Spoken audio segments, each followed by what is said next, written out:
地球生态崩溃后，植物变异随处可见，会动的大树，会攻击人类的植物，人类可食用的食物越来越少，有权势的人到蘑菇城堡生活，底层人民只能自生自灭。女孩维斯珀与瘫痪的父亲相依为命。这天，她在泥地里寻找食物，发现一只五彩斑斓的虫子，随即将其装进罐子带回家中研究。她是生物学神童，梦想有一天能到城堡里发挥才能。回到家后，她先为父亲准备食物，午餐是虫子配稀饭。她将虫子捣碎加入稀饭，再通过塑料袋灌进父亲的胃里。忙完这一切，她来到实验室研究新虫子。她将虫子放进新容器，再倒入实验水，虫子很快发生变化。做完实验，她收拾东西回家，在路上遇到一名朝圣者。她猜想这会不会是母亲？母亲成为朝圣者后一去不回。她想着终有一天会跟着朝圣者找到他们的聚集地。到家门前，她发现那些会攻击人的触角全死了，家里有被人翻动的痕迹，发电机被人破坏，制电的细菌也被偷走了。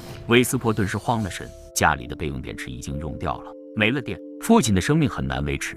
他只好去找叔叔想办法。叔叔是村落的老大，有农场，有一帮手下，但叔叔唯利是图。维斯珀赶到时，他们正处理一个试图逃跑的人造人。叔叔命令看管人造人的男孩将他处死。男孩不敢下手，却被人造人推倒，周围人一片嘲笑。于是男孩心一狠，将人造人打死了。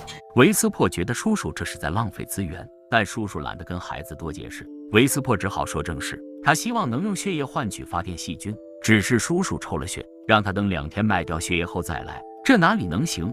他能等，父亲可不能等。维斯珀想抢回血液，却被叔叔轰出门外。无奈之下，他只能去偷。他溜进叔叔的仓库，却被一名看管的男孩撞见。男孩沉默了片刻，假装没看见，门也没锁就离开了。维斯珀偷了1罐发电细菌，还顺走了一些食物种子。回到家，他修好发电机，父亲总算躲过一劫。他抱了抱父亲，这世上只剩他与父亲了。他可不想父亲就这样离开他。不过父亲看到他偷来的种子时，劝他赶紧还回去，坚持梦想的代价太大了。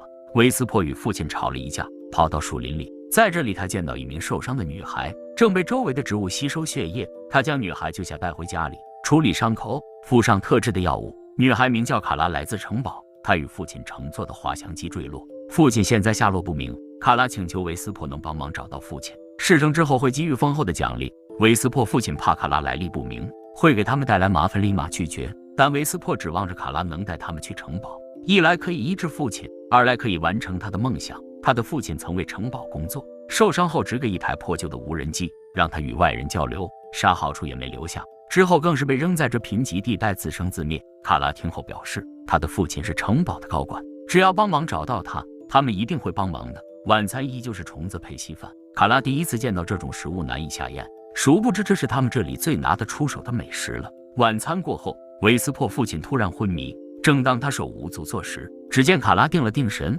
双唇变红，朝父亲亲吻一下。父亲马上恢复状态。维斯珀还以为这是城堡人特有的技能，却不知卡拉隐藏一个大秘密。第二天，维斯珀带着无人机到树林里寻找卡拉父亲，找了片刻，果然找到一堆滑翔机残骸。但开心没过2秒，叔叔带着手下来了。他一把将维斯珀推开，打开舱门，里面的大叔奄奄一息。叔叔质问大叔 What do you do with my children's blood? Do you use it to make your own more special? 见大叔不回答，叔叔直接将任务死了。维斯珀想阻止却无能为力。叔叔见维斯珀情绪反常，起了疑心。他闻了衣服的气味，得知滑翔机还有一个人，看维斯珀的举动一定是知道什么。见卡拉父亲死了，维斯珀心凉了半截，正想着回去怎么交代，父亲却暗示他先瞒着卡拉，找个时间溜进叔叔的农场与城堡取得联系。维斯珀思虑再三同意了。回家他跟卡拉说没找到他父亲，建议他与城堡联系。卡拉表面是同意了，但似乎有隐情。维斯珀替卡拉检查了伤口，这才1天他的伤口奇迹般愈合了。卡拉感叹道 I didn't realize people here knew so much about synthetic biology.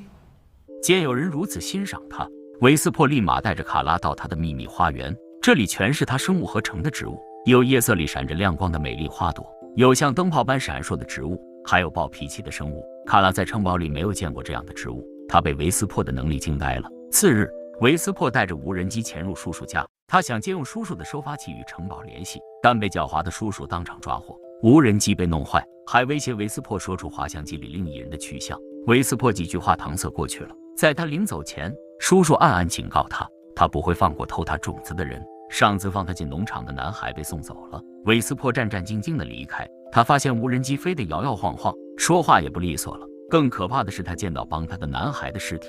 韦斯珀这才意识到叔叔的可怕，但一切来不及了。叔叔派出的手下追上他，强行按住他，给他印上血魔的烙印。他这是想让他永远留在这里。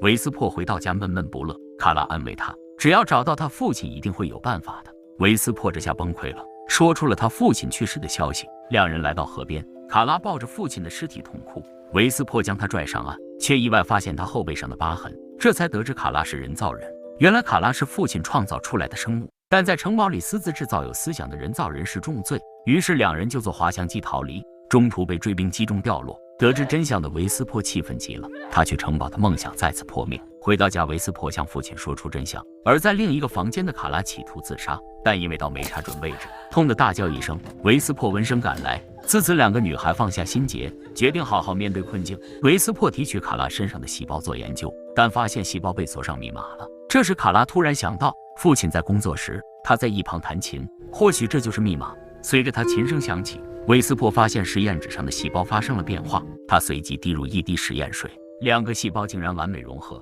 韦斯珀兴奋极了，他终于解锁了食物生长的方法。向父亲分享好消息后，就前往实验室拿容器。没想到这时候叔叔来了，他发现卡拉正在屋内，于是以哥哥的性命威胁他跟他离开。两人在拉扯中，他发现卡拉竟是人造人，这么完美的人造人他是第一次见，于是想占为己有。这时韦斯珀正好赶回来了，在两女孩的合力下，叔叔被制服，但他们没对叔叔下手，而是提出合作。韦斯珀有食物生长的方法，叔叔有种子，只要他们合作，以后不愁没饭吃。叔叔假意同意，但转头就向城堡通风报信。晚上韦斯珀正做研究，一大批无名生物闯进家中蔓延开来，两个女孩吓得躲到桌上。危机时刻，这些生物挥发出有毒气体，所幸他们在父亲的提醒下捂住口鼻逃过一劫。看样子城堡的大军要来了，父亲让两人赶紧逃。只是没想到韦斯珀前脚刚逃出，父亲就被城堡大军炸了。不仅如此，通风报信的叔叔也难以幸免。韦斯珀怀着沉重的心情，带着卡拉逃到他的秘密花园。他们以红色植物做掩护，两名黑衣人不知是陷阱，被一种会发光的尖嘴虫子射穿倒地。两人暂时安全了，但卡拉放弃逃跑的念头，因为城堡没抓到他不会善罢甘休的。他不想连累韦斯珀。现在韦斯珀有了食物生长的方法，不需要再依靠城堡的施舍了。卡拉将韦斯珀迷晕，转身就跟一名黑衣人离开。第二天，韦斯珀醒来后，他没有再寻找去城堡的办法，而是将改良后的种子种到地下，掌握食物生长法。韦斯珀的追随者越来越多，他跟着一名朝圣者来到他们的聚集地。他站在塔顶与城堡平视，并撒下希望的种子。结尾这个镜头意味深远。现在他们终于可以与城堡平起平坐了。以上就是最新科幻片《韦斯珀》，故事背景氛围感十足，喜欢的小伙伴可以去看看原片。